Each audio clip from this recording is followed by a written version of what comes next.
एक परिवार में 5 लोग थे। ओम प्रकाश, उनकी पत्नी सुमित्रा, बहू भावना, बेटा राहुल और एक थी उनकी बेटी प्रियंका। वैसे तो ओम प्रकाश और सुमित्रा के घर में सब कुछ ठीक ठाक था, लेकिन सुमित्रा की एक आदत थी। घर में कुछ भी गलत या सही हो तो वो किसी से कुछ नहीं कहती। और भावना स्वभाव की इतनी सीधी सादी थी कि अगर कोई उसके साथ गलत भी करता तो भी वो उसे कुछ नहीं कह पाती। इसी के चलते प्रियंका और राहुल घर में मनमानी चलाते रहते, क्योंकि घर को संभालने वाली औरतें इस तरह से रहती थी जैसे वो गूंगी और अंधी हो। माँ, मैं अपनी सहेलियों के साथ पिकनिक पर जा रही हूँ। ठीक है बेटा, चली जाओ। और मुझे आने में रात हो जाएगी, देर से ही आऊंगी मैं। अच्छा, कोई बात नहीं बेटा। भावना, तुमको एक बार में समझ में नहीं आता क्या? नाश्ते में फिर से पराठे बना के रख दिए। कितनी बार तुमसे कहा है कि मेरे लिए ढंग का नाश्ता बनाया करो। ठीक है जी, आगे से ध्यान रखूंगी। अरे ये बहू से किस तरह से बात कर रहे हो तुम राहुल?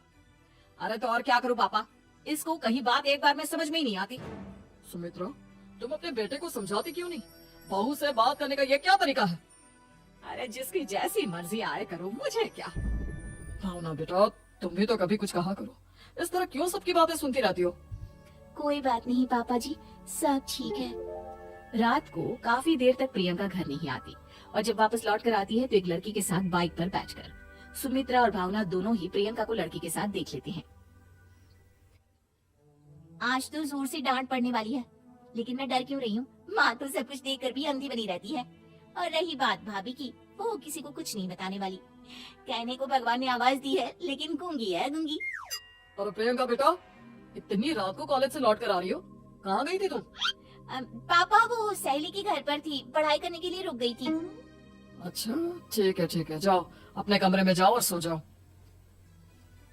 सुमित्रा ने अपनी बेटी को एक लड़की के साथ इतनी रात को आते देखकर भी उससे कुछ नहीं कहा, और भावना ने भी इस बारे में किसी से कोई बात नहीं की। कुछ दिनों के बाद मामा जी का फोन आया था। उन्होंने प्रियंका के लिए कोई रिश्ता ढूंढा है, लड़के वाले उसे देखने आ रहे हैं। अरे मुझे नहीं करनी शादी वादी, किसी लड़की को बुलाने की कोई जरूरत नहीं है। ये तुम क्या कर रही हो प्रियंका बेटा?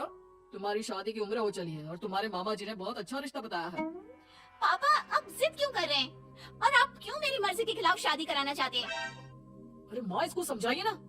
आपकी बेटी, आप तो बस चुपचाप सब कुछ होते हुए भी देखती रहती हैं। अरे तो क्या कहूँ, और मेरे कहने से क्या हो जाएगा? वैसे भी गलत क्या हो रहा है, सब कुछ सही तो है। भावना बहू, देखो तो प्रियंका हमारी बात नहीं समझेगी, लेकिन वो तुम्हारी हम उम्र है। क्या पता तुम्हारे कहने से उसे कुछ समझ में आ जाए। नहीं पापा जी, मेरे कहने से कुछ नहीं होगा। मैं प्रियंका को कैसे समझा सकती हूँ? वो ननद है मेरी, कहीं मेरी किसी बात का बुरा मान गई तो? सुमित्रा और भावना में से कोई भी प्रियंका को कुछ नहीं समझाता। इस बात से राहुल और ओम प्रकाश जी दोनों ही परेशान हो जाते हैं। और फिर जब लड़का प्रियंका को देखने के लिए आता है, मुझे आपकी बेटी बहुत पसंद है, मैं उसके साथ शादी करने के लिए तैयार हूँ। देखो, मुझे तुमसे शादी नहीं करनी, और ये बात जितनी जल्दी समझ में आ जाए अच्छा रहेगा। अरे तो फिर आप लोगों ने मुझे यहाँ बुलाया ही क्यों? माफ कर दो बेटा, वो हमारी बेटी जरा गुस्से में है, हम उसे समझाने की कोशिश करते हैं। हाँ देखिए, आप नाराज मत होइए, वो तो उसने बस ऐसे ही कह दिया होगा। अरे कोई ऐसे ही कुछ कहता है क्या? और ये आपकी पत्नी और माँ, ये दोनों इस तरह चुपचाप क्यों बैठे हैं, जैसे इस घर के मेंबर ही ना हो? आपके घर में सब कुछ ठीक तो है ना?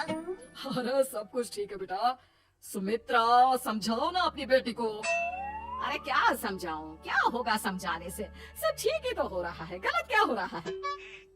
भावना, प्रियंका को अंदर लेकर जाओ और उससे समझाओ कि कितना अच्छा रिश्ता है। इतना अच्छा लड़का है, इस तरह से बिहेव ना करे। नहीं जी, मैं किसी से कुछ नहीं कह सकती जी। अरे अजीब परिवार है, मुझे तो यहाँ से निकलना पड़ेगा। इस तरह से तो आपकी बेटी की शादी किसी से नहीं हो सकती। जिसके घर की औरतें गूंगी और अंधी बनकर बैठ जाए, उस घर का कुछ नहीं हो सकता। ओम प्रकाश और राहुल सुमित्रा और भावना की हरकतों की वजह से बहुत परेशान हो जाते हैं। एक दिन वो दोनों आपस में बात करते हैं। पापा, समझ में नहीं आता कि भावना और माँ को कैसे समझाया जाए। सही कहते हो बेटा, तुम और मैं काम के सिलसिले में सारा दिन घर के बाहर रहते हैं, और घर की दोनों औरतें जिन्हें सारा घर संभालना चाहिए, गूंगी और अंधी बनकर बैठी हैं। पापा, आप ही बताइए इसका क्या उपाय है?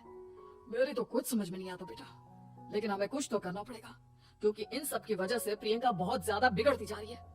तुमने देखा उसे किस तरह से बिहेव किया था। अरे लेकिन पापा, हम करेंगे क्या? हमें एक नाटक करना होगा। कुछ दिनों के लिए हम भी गूंगे और बहरे बन जाते हैं, उसके बाद इन दोनों औरतों को अकल आएगी। हाँ पापा, शायद आपकी बात ठीक है। हम दोनों हर बार बात को संभाल लेते हैं और इसी वजह से माँ और भावना कुछ भी करने की कोशिश ही नहीं करते। और फिर अगले दिन, भावना नाश्ते में क्या बनाया है? जी पराठे बनाए हैं। मेरे लिए पोहा बना दो। अच्छा जी ठीक है, अभी बना देती हूँ जी। बहू नाश्ते में क्या बनाया है? पापा जी पराठे हैं और पोहे बन रहे हैं।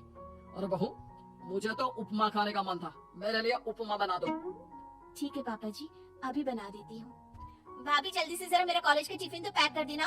और सुनो, मुझे ना भिंडी की सब्जी खाने का मन है। सुमित्रा चुपचाप बैठी बैठी सब कुछ देख रही थी। उसने किसी से कुछ भी नहीं कहा और ये देखकर भावना को मन ही मन गुस्सा आ रहा था, लेकिन वो किसी से कुछ नहीं कह रही थी। उसे लग रहा था कि ओम प्रकाश जी जो हमेशा उसकी साइड लेते थे वो भी आज चुपचाप बैठे हुए थे।